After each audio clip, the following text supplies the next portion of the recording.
የስሜት ልቀት ያላቸው ሰዎች የሚያሳዩት 4 ባህሪያት። የመጀመሪያው ኃላፊነት ይወስዳሉ። የስሜት ልቀት ያላቸው ሰዎች ከሚታይባቸው ምልክቶች ከሆኑት አንዱ ኃላፊነት የመውሰድ ብቃት ነው። እነዚህ ሰዎች ኃላፊነትን አይሸሹም። በአግባቡ ኃላፊነትን ይረከባሉ፣ ይሰራሉ፣ የሥራ ድርሻ ያከፋፍላሉ፣ ውጤት ይዘው ይመጣሉ። ስህተት ሰርተው ከስህተታቸው ለመማር ኃላፊነት ለመውሰድ ይቅርታ ለመጠየቅ ብቁ ናቸው። ይህ ከስህተታቸው እንዲማሩና የረጅም ጊዜ ውጤት ወይም ዘላቂ የሆነ ውጤት ለማምጣት ያስችላቸዋል። ምክንያቱም በምክንያት ወይም በገጠማቸው ተግዳሮት፣ ችግር፣ መከራ ኃላፊነታቸውን ጥለው አይሸሹም። ይልቁንም ማንኛውንም ተግዳሮት ወደ ድል የመቀየር ባህሪ ያላቸው። ሁለተኛው ለውጥን ይቀበላሉ። የስሜት ልቀት ያላቸው ሰዎች አእምሯቸው ክፍት ነው። ለውጥን በመልካም ጎኑ ያዩታል። የስሜት ልቀት የሌላቸው ሰዎች ግን ለውጥ ያስደነግጣቸዋል። በርካታ ሰዎች የቢሮ ወንበር አቅጣጫቸው ወይም የቤት ውስጥ ቁሳቁስ እንኳን ሲለወጥ ደስ አይላቸውም፣ ያስደነግጣቸዋል። ምን መጣ ብለው ግራ ይጋባሉ። የስሜት ልቀት ያላቸው ሰዎች ግን ለውጥን ለመቀበል ዝግጁ ናቸው። አዲስ ነገር ሲያዩ የመደንገጥ የመፍራትና የመቃወም ባህሪ የላቸውም። ነገር ግን እንዴት አድርጌ በዚህ አዲስ ነገር ራሴን አሻሽላለሁ፣ ውጤታማ እሆናለሁ የሚል ማንነት ያላቸው ናቸው። ያላሰቡት ነገር ሲገጥማቸው አይጮሁም፣ እሪታ ጥሪ አያሰሙም፣ ሰው አይረብሹም። ነገር ግን ቁጭ ብለው ስለገጠማቸው ነገር ያስባሉ፣ ስልታዊ እቅድ ያወጣሉ፣ የገጠማቸውን ነገር ይጋፈጡታል፣ ደግሞም ያሸንፉታል። ሶስተኛው አዎንታዊ ወይም በጎ አመለካከት አላቸው። የስሜት ልቀት ያለው ሰው የሚገጥሙትን ነገሮች በአዎንታዊ አመለካከት ያያል። አዎንታዊ አመለካከት ያለው ሰው አዎንታዊ ውጤት ለማምጣት ፈጣን ነው። ሁሉም ሰው እንቅፋቶችና ችግሮች ይገጥሙታል። የገጠሟቸውን እንቅፋቶችና ችግሮች እድሜ ልካቸውን እየረገሙ የሚኖሩ በርካታ የስሜት ልቀት የሌላቸው ምስኪን ሰዎች አሉ። የስሜት ልቀት ያላቸው ሰዎች የገጠማቸውን እንቅፋቶችና ችግሮች በበጎ አመለካከት ለማየት ከርቀት ያለውን ድል ይመለከታሉ።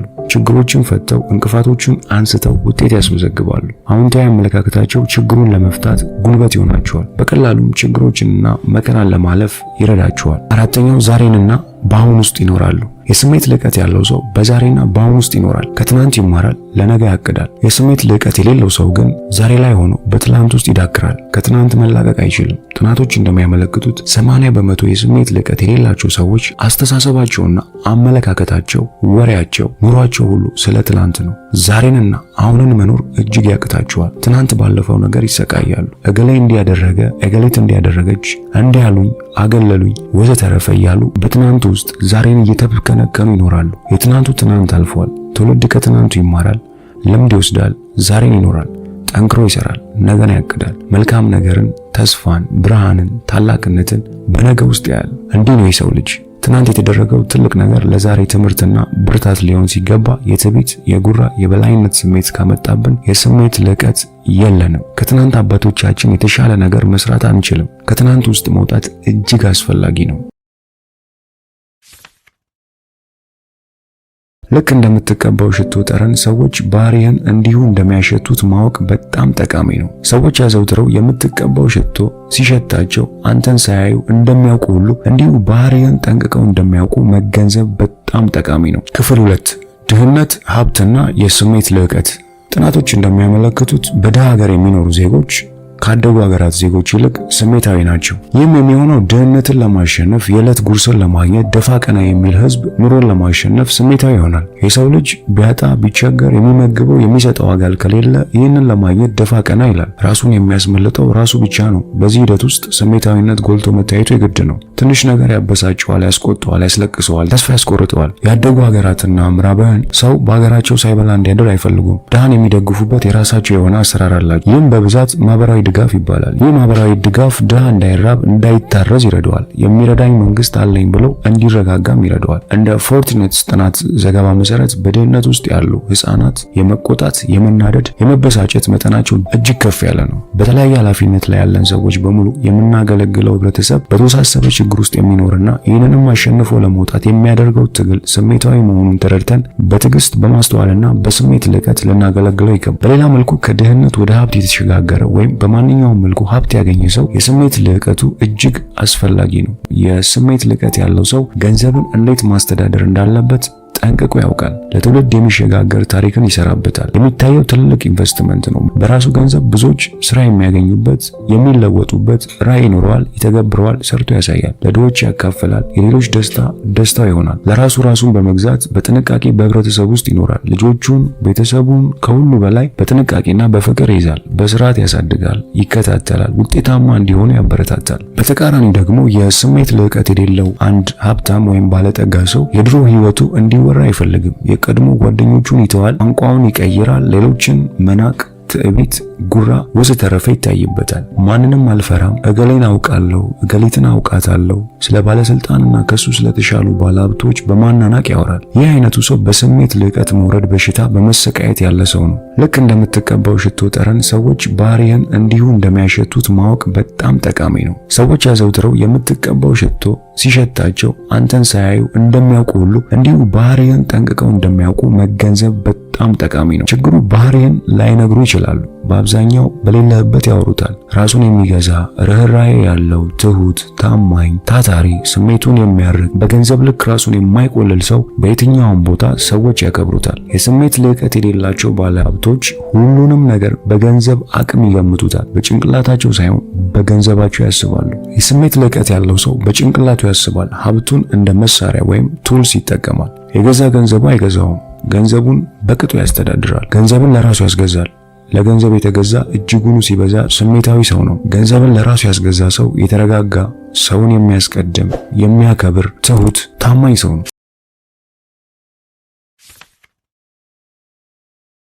ቁጣን መቆጣጠር ካልቻለን ከብዙዎች ጋር ያጣላናል፣ ያጋጨናል። በሰዎች ዘንድ መለያችን ይሆናል። ወይም የቤት ስም እንደምንለው በሰዎች ዘንድ የሚሰጠን ልዩ ስም ሆኖ ከኛ ጋር አብሮ ይኖራል። በመጨረሻም ለበሽታ ይዳርገናል።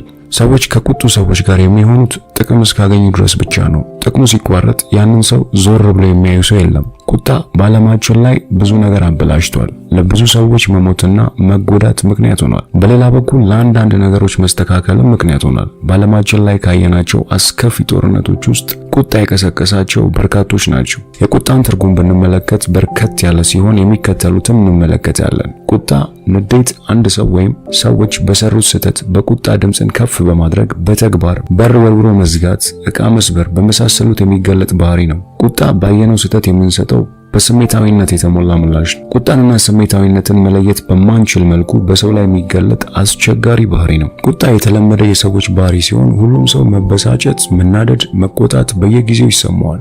ቁጣ በጩኸት፣ በመወራጨት፣ ከባድ ቃላትን በመጠቀም፣ በመሳደብ፣ በማንቋሸሽ ሊገለጥ ይችላል። ከፍተኛ ደረጃ ላይ ሲደርስ ዕቃ መስበር፣ ጠረጴዛ መደብደብ ሊያስከትል ይችላል። በአንዳንድ ሰዎች ላይ ደግሞ ጸጥ ያለ የታፈነ እሳተ ገሞራን ይፈጥራል።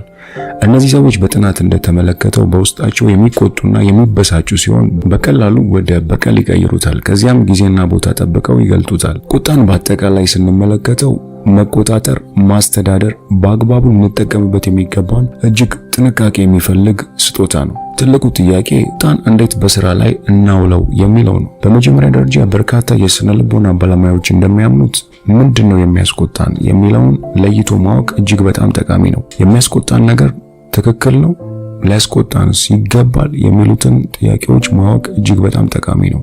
የሚቆጣበትን ምክንያት ሳያውቅ በመጣ በሄደው ላይ ሁሉ የሚቆጣ ባህሪ ያለው ሰው አስቸጋሪ ነው። አንዳንድ ሰው ስራ የሚሰራው በቁጣ ነው ብሎ ያምናል። ነገር ግን በቁጣ የሚሰራ ስራ የለም። እንደውም በቁጣ በርካታ ስራዎች ተበላሽተዋል። የበርካታ ትዳሮች ግንኙነት፣ ህብረቶች መፍረስ ምክንያት ሆኗል። ስራ በቁጣ አይሰራም። ስራ የሚሰራው በተሳለጠና መልካም በሆነ የግንኙነት ሰንሰለት ነው። ይህንን ለመፍጠር የመሪው የስሜት ልዕቀት ደረጃ እጅግ ወሳኝ ነው። የሚያስቆጣን ነገር መመርመር እጅግ ጠቃሚ ነው። የሚያስቆጣን ነገር ጥቅሙ ምንድን ነው? ዋናው ዓላማችንን ይነካል? የድርጅታችን፣ የተቋማችን፣ የህብረታችን ዓላማስ የሚያፈርስ ነው የሚለውን ማወቅ ጠቃሚ ነው። በትንሽ በትልቁ መቆጣት በሽተኛ ያደርጋል። ሌላውና እጅግ አስፈላጊ የሆነው ስንቆጣ ዓላማችን ምንድን ነው? ያለ ዓላማ መቆጣት ትርፉ ብስጭት፣ የስሜት መጎዳትና ጸጸት ነው። ስንቆጣ በውስጣችን ማስተካከል፣ መመለስና ማረም የሚገባን የተበላሸ መስመር የለቀቀ ነገር ሊኖር ይገባል። ቁጣ በዓላማ ሲሆን መልካም ነው። ይህ ማለት የምናስተካክለው፣ የምናስተምረው፣ የምናቀነው ነገር ሲኖር ማለት ነው። ዓላማ ያለው ቁጣ መልካም ቁጣ ይባላል። ዓላማ ያለው ቁጣ በአእምሮ ውስጥ መቼ፣ ማንን፣ እንዴት፣ በምን መልኩ ቁጣን መግለጽ እንዳለበትና የሚያስተካክለው ነገር እንዳለ ያውቃል። አንድ ጓደኛዬ መኪና ያሽከረክራል። ይህ ሰው በጣም ቁጡ ነው። በመንገድ ላይ ሲያሽከረክር መንገድ ሲጨናነቅ ይቆጣል፣ ይበሳጫል፣ ንዴቱን በተለያየ መልኩ ይገልጻል። ይህ ምን የሚሉት ቁጣ ነው? ዓላማ የለሽ ይባላል። ራስን በሽታ ላይ መጣል ምንም ማስተካከል ለማይችለው ነገር ዝም ብሎ መቆጣት፣ መናደድ፣ መበሳጨት ነው። አንዳንዶች ስትገባ ገላመጠችኝ፣ ሳቁብኝ፣ ስለኔ ነው የሚያወሩት ብለው ይበሳጫሉ፣ ይቆጣሉ። እንዲህ አይነት ሰዎች ከበታችነት ስሜት የሚመጣ ቁጣ ሰለባ ናቸው። ምክንያቱም ዓላማና መሰረት የሌለው ቁጣ ቤተሰብን፣ የሥራ ግንኙነትን፣ ጓደኝነትን፣ ህብረትን ያፈርሳል። ነገር ግን ዓላማ ያለው ምክንያታዊ የሚስተካከል ነገር ያለው በስሜት ልዕቀት ውስጥ ሆነን የምንቆጣው ቁጣ እጅግ ጠቃሚ ነው። ብዙ ስህተቶችንም ያርማል። መቆጣጠር የማንችለውን ቁጣ በህይወታችን ሰፊ ክፍል ላይ አደጋ ያስከትላል። ይህም ከቤተሰባችን፣ ከጓደኛችን፣ ከስራ ባልደረባችን፣ ከጎረቤታችን፣ ከማህበረሰብ ጋር ግጭት ውስጥ ይከተናል። አልፎ ተርፎም በህግ ተጠያቂ አድርገውን ፍርድ ፊት ያቆመናል። በርካታ ጥናቶች እንደሚያሳዩት በከፍተኛ ቁጣ የሚሰቃዩ ሰዎች የበታችነት፣ የጥፋተኝነትና የብቸኝነት ስሜት የሚያጠቃቸው ሆነው ተገኝተዋል። በተመሳሳይ መልኩ የዚህ ሰለባ የሆኑ ሰዎች የልብ፣ የደም ግፊት፣ የስኳር በሽታ ተጠቂ ይሆናሉ። በመሆኑም ስንቆጣ በትንሽ በትልቁ መቆጣት የሚበጅ አለመሆኑን በመረዳት በስሜት ልዕቀት ዓላማ ያለው ቁጣ ብንቆጣ መልካም ነው። በተደጋጋሚ ጊዜ የቁጣ ስሜት የሚሰማን ከሆነ አብራችሁ ካሉ ሰዎች ጋር ራሳችሁን ስታነጻጽሩ በተደጋጋሚ የምትቆጡ ከሆነ፣ ስትቆጡ የምትበሳጩ ከሆነና ዕቃ የምትሰብሩ፣ በር የምትወረውሩ፣ በሰው ላይ ጉዳት የምታደርሱ ከሆነ፣ ከሚያስቆጣችሁ ነገር በላይ ለቁጣችሁ ሰፊ ስፍራ የምትሰጡ ከሆነ፣ ቁጣችሁ ከቤተሰብ፣ ከጓደኛ፣ ከስራ ባልደረባ፣ ከትዳር አጋር ወዘተረፈ ጋር ጠብ ውስጥ የሚያስገባችሁ ከሆነ፣ አብሯችሁ የሚሰሩ ሰዎች ከቁጣችሁ የተነሳ የሚፈሯችሁ፣ የሚሸሿችሁ፣ አብሯችሁ መሆን የማይፈልጉ ከሆነ፣ ከተቆጣችሁ በኋላ ለመመለስ ረጅም ጊዜ ሁኔታ የሚወስድባችሁ ከሆነ፣ በቁጣችሁ ምክንያት ከሰው ጋር የምትጣሉ፣ የምትደባደቡ ከሆነ፣ በዚህም ምክንያት ለችግር፣ ለጸጸት፣ ለብቸኝነትና ለበሽታ ከተጋለጣችሁ ከነዚህ ውስጥ አንዱን የምታደርጉ ከሆነ የቁጣ በሽታ ተጠቂ ናችሁ ማለት ነው። በመሆኑም ከዚህ በሽታ መዳን፣ መፈወስ፣ ባህሪያችንን ማሻሻል እጅግ በጣም አስፈላጊ ነው። ምንም ያህል ብልህ ጎበዝ ብትሆን ርኅራኄ ከሌለ፣ ራስን ማወቅ ካልቻልክ፣ የሚያስጨንቁ የሚያስቆጡ ስሜቶችን መቆጣጠር ማስተዳደር ካልቻልክ፣ እንዲሁም ውጤታማ ግንኙነት መፍጠር ካልቻልክ ሩቅ መሄድ አትችልም።